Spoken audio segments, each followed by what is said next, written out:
My name is Leanne Pratt, and I'm a speech therapist. And I'm a speech therapist that works here at St. Mary's with Ryan, and I'm also a parent of a St. Mary's student in the same class with Ryan. Okay. I think that's a good question. I think there's many ways it's affected my son's education. I think one big way is not only on the academic side, but on the social side. It's helped all the kids just be more compassionate and have a more caring understanding maybe of that student and how every student learns differently and how every student should be treated fairly in that realm and fairly in academics, whether they need a little bit of help, a lot of help, time by themselves, whatever it may be. But I can't say that my child has ever said that he's been kept from his work because of Ryan. He's been able to do fine in first grade and have a great year. The world goes around by a lot of different children, and we all have needs that are special and unique to all of us, and I think that's special about St. Mary's, that we can work with all those children that have different needs. I truly think Ryan is in the right place that he's supposed to be, and I think that the staff here, everybody that works with him, the teachers and his aide and the students do a great job, and I think the other students do a great job with him. And I look for a lot of good things from all these students and Ryan. Hi, my name is Holly Vaughn. I'm the student assistant here at St. Mary's. I didn't really have any. I've worked in a lot of daycares and preschools that have had a little bit, but never one-on-one. So this was new for me. Whatever worked that day, I would use. It just depends what kind of a mood he was in. Some days it was fine. Some days we needed to take walks or just leave the room. Just whatever worked on that particular day to help Ryan get through. A lot of times he just doesn't like to sit, so sometimes we would have to get up and sometimes do the class work. If there was worksheets, we would do them out in the hall and come back. Just during quiet time, I think he just, kind of like any kid, you get kind of restless, and so it helped for him to just go out and come back in.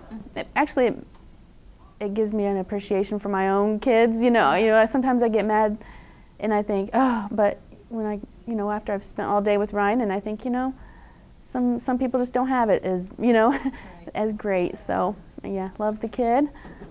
He's a good guy. There's days like, I think the most challenging is like maybe going to Mass on certain days, and he has a rough time in Mass sometimes. So times when he really has to yeah, and I mean, he's a kid, so but yeah, I think that might be my toughest challenge, is to try to get him to stay quiet during Mass.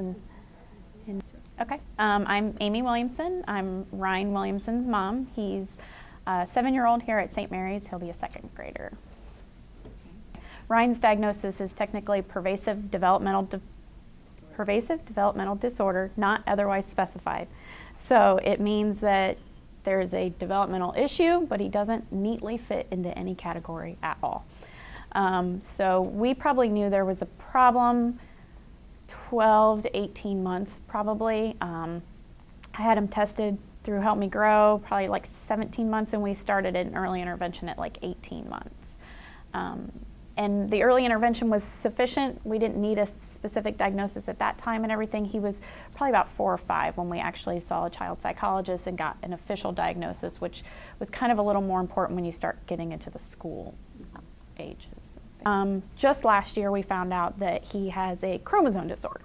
So when the nurse called me and when the psychologist called me to share those they expected me to be devastated. But it's frustrating. It kind of puts the pieces together for you. It kind of explains what you're living. So it's not something that I think is disappointing. It's more of a resolution, and it allows you to now know what you're dealing with and figure out how you're going to get a plan and move on. So it's almost kind of refreshing a little bit.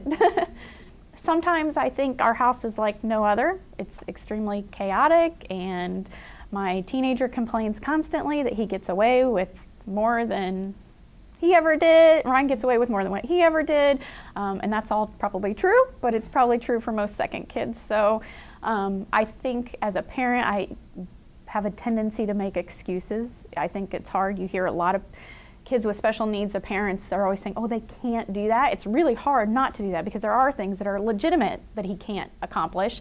But what's important and hard for me to remember is to continue to challenge him all the time. So that's always in the back of my mind, is that I have to keep on that and keep challenging him. Yeah, I said most people probably don't realize that if I don't follow an exact order for which aisles we go down in the grocery store, it's an absolute meltdown. And it took me a while to realize what was going on. I mean, we'd turn into this basket case in the middle of the grocery store, and I could never figure out why until I realized it was, but we didn't go down that row back there. Oh, okay, we'll go back. We'll go down that row and then we're all good. So things like that you think, oh my gosh, if I would, once you figure it out, easy solutions. But when you don't know what the triggers are and you're having a meltdown out in public. So I think that's what people maybe don't realize, is that sometimes for him that meltdown is a little more unavoidable than it is for some kids. It's just triggered more easily. So if you see a kid out in public and they're having that meltdown, maybe be a little more patient or sympathetic maybe a little bit. We've done a ton. Actually, just recently we went through to get certified for BCMH, and that was a huge help for us. But we went through a diagnostic period. That allowed us to do some things that we probably could have never afforded to do. The genetic testing is like $5,000, so we would have probably not chosen to do that otherwise. But expense-wise, more so just medications. We have a couple different medications that he does. And then the specialist, and not necessarily just related to the autism spectrum, but just in general, he's a kid who has a lot of different things that are connected by the chromosome disorder. So we have, I think, almost one of each specialist. So by the time you see all of them every year, yeah, it gets pretty pricey. Ryan started at Thomas Edison here in Wert, which was an early intervention school, and those classrooms and the environment is completely used to having, they usually blend like 6 traditional and 6 non-traditional students. So those kids are used to that blend, the teachers, the whole place, that's kind of just their MO, and so it works very smoothly. I was fortunate enough that he got 5 days, every day, all day preschool the year before he came to kindergarten.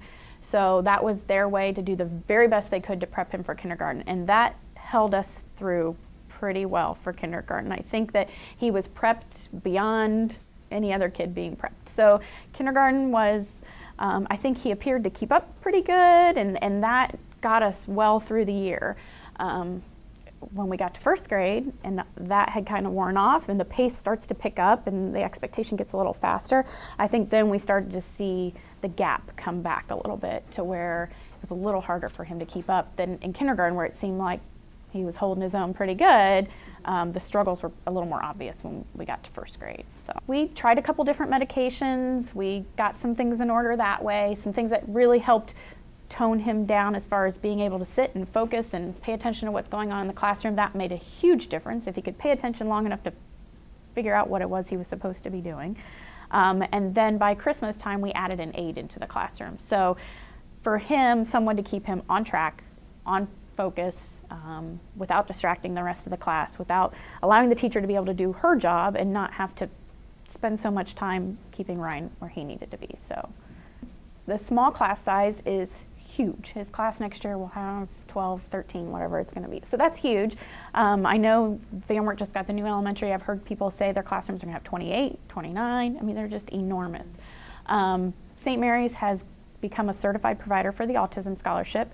So that is what allows him to have an aide paid for here in the school. He would never qualify for an aide in a public school. I've been told straight from the special services coordinator there would be no aide. So huge difference for him, not just in the environment, but in the tools that are available to him here. Now, the city schools would have a special education teacher, and maybe that's not available here. But for him, he's high functioning enough that it's not that he needs a special education director. He needs to have role models and be able to follow them. So this school and this environment allows for that to happen almost better than what the public schools would. Just that I appreciate that they're patient, that my sons probably sat on them, drooled on them, stood too close to them, said something probably inappropriate, and that they all still plug along like it's no big deal. So I definitely appreciate that out of the kids and the parents both. my goal for him, or the challenge, is that I want that gap to close. When he was really little, the difference between what do I want to say? He is probably developmentally scores on a test somewhere about 2 years behind sometimes, developmentally. So the difference between a 3 and a 5-year-old is huge. The difference between a 20 and a 22-year-old is nothing. So the goal for me is just to get that gap to close, or appear to close, or whatever it is, and hope that it becomes a little smoother transition as we go each year. Maybe the kids in the city school would be just as tolerant. It's hard to say, but I know here they're expected to be tolerant, and they do a really good job of it. So every kid has different needs, different levels of needs. For him, a role model is huge. I remember the first time I dropped him off for the preschool where the parent didn't get to stay. For a long time I was allowed to stay because it was early intervention, so I was always allowed to be there and watch. And then they said I had to leave the first time. And I cried uncontrollably, and I said, he'll never stand in line, and he'll never go wash his hands, and he'll never. I watched. He did exactly what every kid did because he wanted to do what those kids did. So for him, a role model is just huge, and they need to be role models that are challenging him to move to the next level. So with the chromosome disorder that we found out about in last fall or whatever, they actually say that these kids a lot of times with this specific deletion appear to have autistic features as young kids, but as they get older it turns into more of mental disorders, different types of things like that. So my hope is that we don't go that way, that with enough intervention and enough therapy and enough, a big part for him is treating anxiety. He's an extremely anxious child, so teaching him how to deal with that at a young age and dealing with that now, hoping that he builds those coping mechanisms so that we don't maybe go down that road as he gets. Handwriting, and it always will be. He has, just really low muscle tone and fine motor skills, and second grade they're going to learn to write in cursive. Let's hope.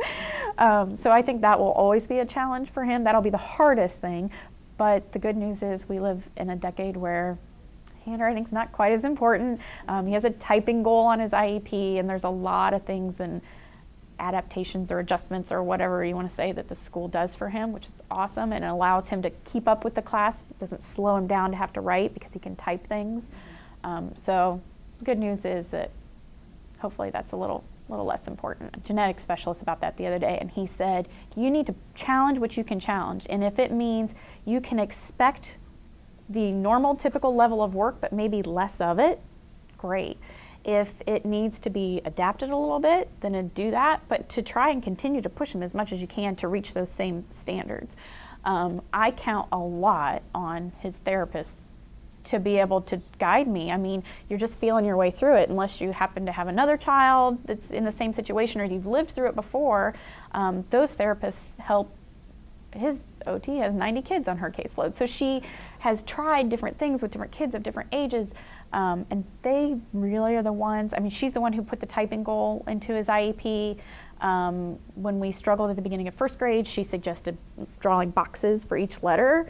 I wouldn't have thought of that. I wouldn't have known that. So just things that they've tried with other kids. I mean, I really rely on them for, and then the teachers who have had, some past experience on things that, even if they haven't had a kid like Ryan, they've still had kids who have had challenges. So they, have some things to backup plans or whatever you want to say. So, I mean, I definitely count on them. I'm not a professional educator, and so, yeah, I have to count on my resources to accomplish that. Understanding, and like I said, just kind of feel your way through it. It would probably be different in the city schools. It would be a whole different setup and whatever, but here I think that's the good thing too, is that everybody's really willing to just give it a shot. We'll just try it, and if it doesn't work, we'll try something else, and then we'll try something else. So I think that is an advantage here too for us. Patience, and patience. Every kid's different, but I think to just appreciate the differences, probably. Okay, you want to introduce yourself, please? Hi, I'm Mary Yaki, the first grade teacher at St. Mary of the Assumption. Very limited. I had several students in the past who were diagnosed with ADHD, but that would be the extent of it. Ryan, a lot of fidgets. so that he could entertain himself or get out. Explain what fidget. Things that he can manipulate with his hands so that he can keep himself moving. He had a chair, I don't know exactly what it's called, it's a little bubble chair, air-filled, so he can move back and forth just because he needs to be moving. Other things were just to get him up and moving, just like any student, normal, they need to be up and moving. And so for him, we allowed him to do that. Other things, his fine motor skills were not as developed, so his handwriting wasn't very good.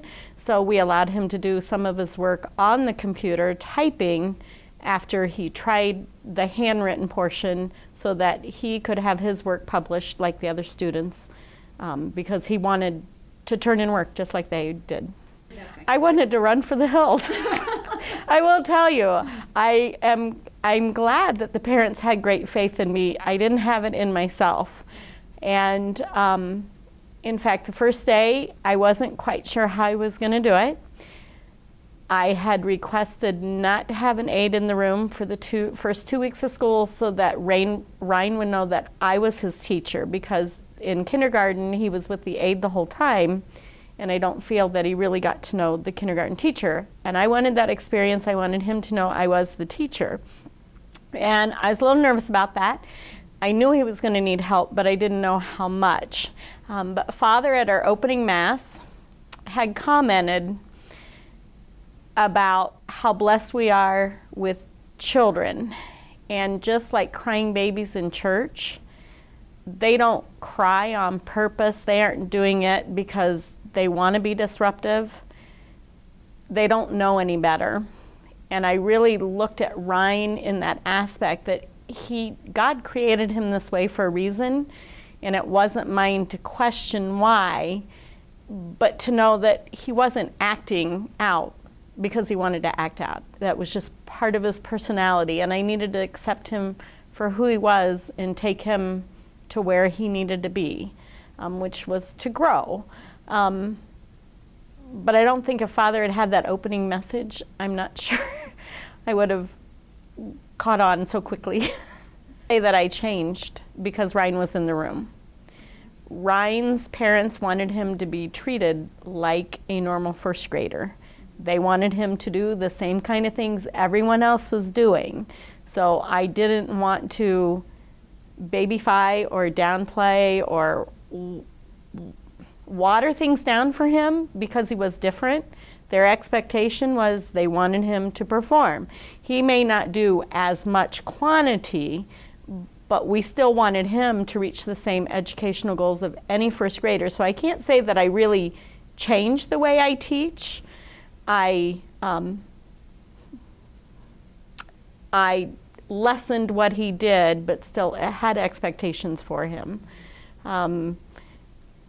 I just think I have a lot of strategies that work for normal children that work for him, and maybe it's vice versa. Maybe it's the strategies that work for children with special needs that I use with my normal students. I just think they all work together. We work in groups, we work in partnerships. Ryan was always with a partner. He had to learn how those social skills, but you know, he had to learn, and they had to help him learn how to play fair and learn how to take care of the things we have in the classroom. At Go, we talked about how Ryan wasn't wired like we were, and we're all wired differently, because in my room it's not how smart you are, but how are you smart. And he has something to offer us, just like all of them had something to offer him. He is a math smart person, so he could help teach in a partnership. But it was, you know, they needed to learn from him and he needed to learn from them. To have more faith in myself, that God doesn't give you things that you can't handle. Parent communication, not with Ryan's parents, with the other families, because some of the families felt that their children were getting slighted because I was giving Ryan all my attention and they weren't getting the attention that they needed. And I would have to agree that until we had an aide in place, most of my attention was on Ryan because I loved him to death, and it's not that I didn't love the others, but he just taught me more about life than they could. But they also learned a lot from the experience. and I would love to have another child of autism in my classroom. I just don't think class size is a big issue, and it depends on the extreme. Where on the spectrum is that child? I mean, maybe they don't really need an aid. Maybe things could go well without an aid. If I was told today one was coming into my classroom with what I already know about the students in here, I would say I definitely need an aid for the benefit of that student, because I want them to grow just like everybody else. I don't want a child with special needs to just go sit in the corner. And that's happened to other children that have ended up at our school. A few years ago, I had one with ADHD, and the kindergarten teacher in the public school just sat him in the corner the whole time because she couldn't deal with it. And I can't do that, you know. That child needed an education like everybody else. And yes, I chased him around the room all day long, but I did it. So I would welcome them. I know more about autism now, so I think I'm better prepared on a daily basis. Don't be afraid. I texted Ryan's parents throughout the day, the good and the bad. They need to hear the good that he's doing. They need to hear the bad, though, because Dad will be here like that. I mean, the parents are very supportive. And so I think I have told her that she needs to keep the lines of communication open.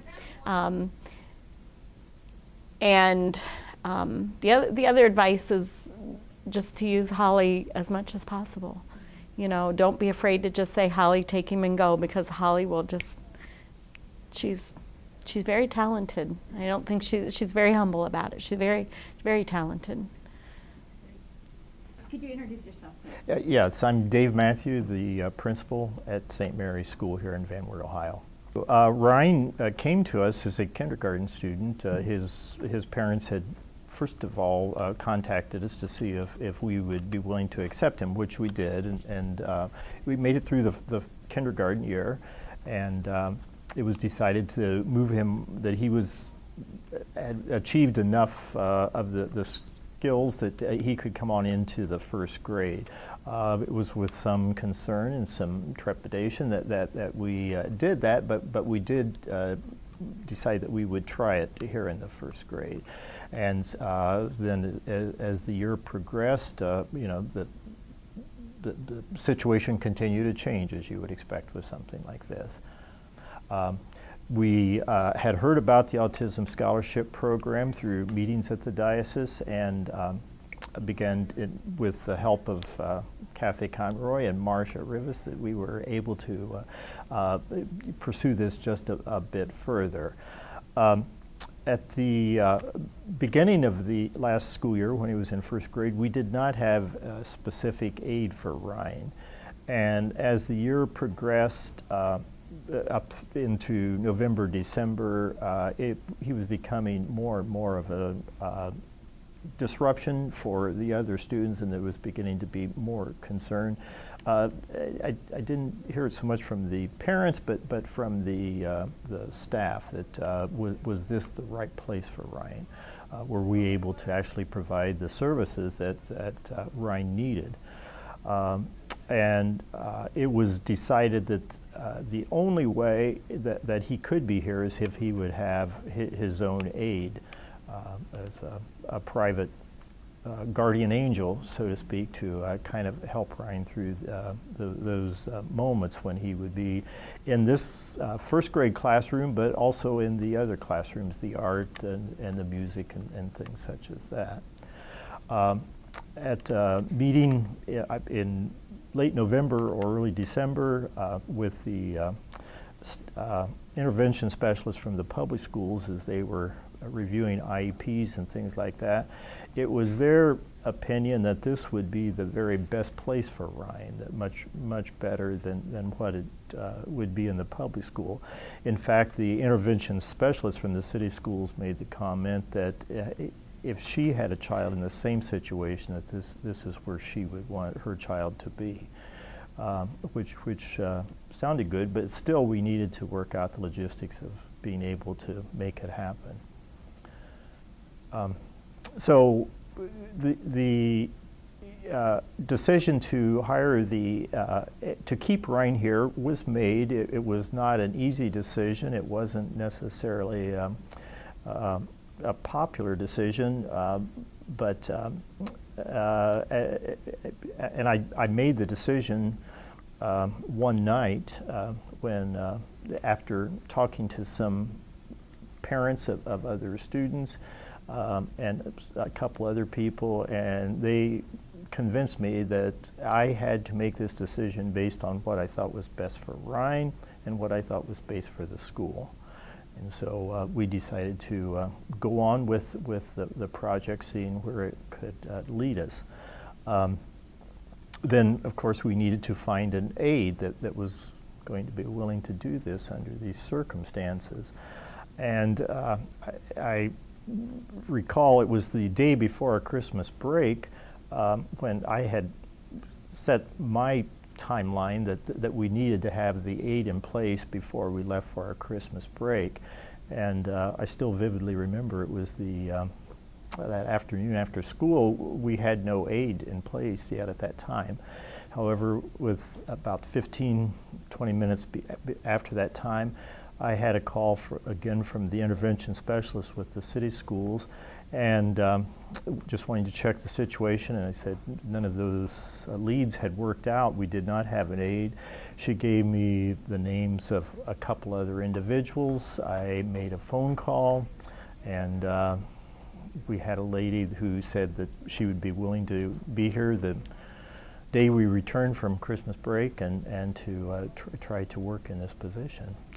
And so the rest is kind of history now. It did take some adjustments. It's taken some time, you know, and working through, but it is working, and the scholarship program has been certainly instrumental in making it happen. Prayer is a big part. I just, in my heart, felt that this was the right thing to do. As I've indicated before, it was difficult. It was very difficult because I knew that there was some opposition to it, and I felt I wasn't being judgmental of them. Had I been in the same situation, in their position, where they were the ones who had to actually deal with the outbursts firsthand, or the misbehavior and things like that, it would be very, very different. But you know, while he would be brought to my office from time to time for some you know, correction and intervention and things like that, I was not the one on the front line. So it was difficult decision for me to make. But in the end, I did feel that it was best for Ryan and it was best for our school. There were some other factors involved here. He is the grandson of one of our staff members, and so, you know, and of course I also have grandchildren in the school, and so I could empathize with her situation too, and in that role, and then the other staff. This is new territory for us. It's uncharted waters. We didn't know where we were going to end up when we started out with this. Yes, looking back, retrospect, had I been able to include the staff in maybe a more open way, as to what, you know, what get more of a collaboration. However, as a principal, there comes a time when you can only do so much of that, and then the buck stops here. And so it came down to that. I did have meetings with Father Stan, our pastor and parish priest here, and so he understood both sides of the situation and assured me of his support, whatever my decision was. But in the end, he too felt that this was the right decision for this particular little boy. It was kind of a breakthrough experience. You know, we've now opened it up for the possibility of more of this type of student. Okay. Well, any student who does not, who is not, you know, you're at your typical age, stage of development for that age, you know, creates different situations that need to be dealt with, and so, you know, with children with these types of disabilities, it does create more of a challenge. You know, if we were all exactly the same, you know, it'd be easier to you know, move everybody. But God has created each of us differently, and I firmly believe that God doesn't make mistakes. I remember telling Ryan's parents, I don't want you to think that Ryan is broken. You know, this is the way God made him. He gave him to you for a specific reason, and you know, we in our lifetime may never know what that is. But you know, I just firmly believe that God doesn't make mistakes, and that there are reasons for it. And then it's up to the rest of us to try to help these people. Of course, there are, you know, certain things, procedures and things that, regardless of what our situation is, that we need to be able to conform to society. We can't all just go do our own thing, but you know, that this school provides that structure and that direction and that individual attention that he could not get in a larger setting. He could not get in our public school system, which would have been the alternative for him. The other children, the opportunity for them to be with Ryan and to help him and learn from him. You know, we are his teachers. We are the adults here, but we also learn from these students too. Yes. Yes, they're much more open and thinking along the lines of these behavior modifications and procedures that will these students with these needs need and do better if they have those types of things. And of course, this year we have 3 new staff members. And looking at this aspect of this possibility was instrumental in our selection of the 3 new staff members. You know, what types of experience have they had? What are they open to? And so it helped us shape our selection process of our 3 new staff members. I'm not afraid of it, Marsha. In fact, I hope it does. I welcome that. I think that will maybe reestablish our identity in the community. Many in the community have the misconception that we have no problems here at St. Mary's, that, you know, they're all perfect little children and they all come from good Catholic families and, you know, a good moral upbringing. And, you know, we don't. We take what's out there as I think Christ would want us to do. So I hope, I actually anticipate and hope that it begins to change the perception of what the public has of the school. And I go back to what the intervention specialist from the city schools, her comment, I will never forget that if she had a child of this, in this situation, that this is where she would want him to be.